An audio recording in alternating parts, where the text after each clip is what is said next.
acaban de comunicar de que ha sido arrestado por los militares el presidente de Honduras.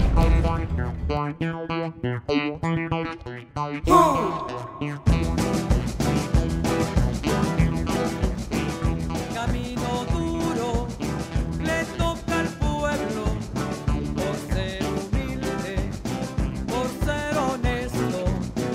Es humillado y asesinado por los que abusan del poder.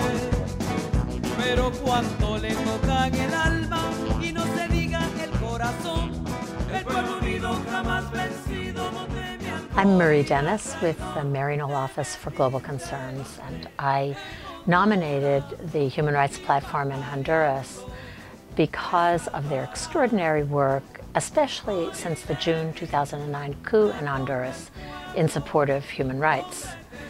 Many of the groups in the Human Rights Platform have been working for human rights in their country for many years, some even for decades, since the horrible time of the 1980s. And to see their strength and their endurance in this last very difficult year has been very inspiring. The fact that the coup has been able to prevail in Honduras is certainly setting a very dangerous precedent, not only for Honduras, but for the whole region, not only for Central America, but for the whole Latin America, in the sense that a coup happened and no one is being held accountable for it. But not only are they not being held accountable, they have been permitted to remain in power under control of basically every institution in Honduras, and of course with total impunity. There's no justice in Honduras right now. The only justice is the one that is administered by the coup mongers themselves, and that is being used to persecute the people who are critical of the coup. So this is obviously setting a very, very dangerous precedent and send a message to other militaries within the region, other elites within the region, that they can actually go ahead with a coup in the 21st century and get away with it and be very successful. I'm Representative Jan Schakowsky, and I was deeply disturbed by the 2009 coup in Honduras.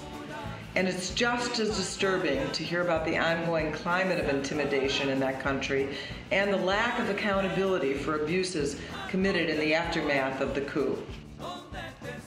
I've made 2 trips to Honduras, and I'm working with other members of the U.S. Congress to make sure that our government plays a positive role in promoting respect for democracy and human rights in that country. But of course, it takes a strong social movement on the ground to create a real democracy. I want to salute the Human Rights Platform of Honduras for their heroic efforts to end the ongoing persecution of activists and dissidents. And I want you to know that you have strong allies in the U.S. Congress who will continue to support the pursuit of justice for all victims of human rights abuses in Honduras. Thanks.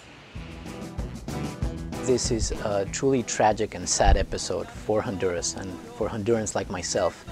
I am trying to be optimistic about it and see the positive change that this crisis has brought to Honduras, and how Hondurans are now standing up for their rights, standing up for themselves, and demanding change and demanding a rebirth of democracy.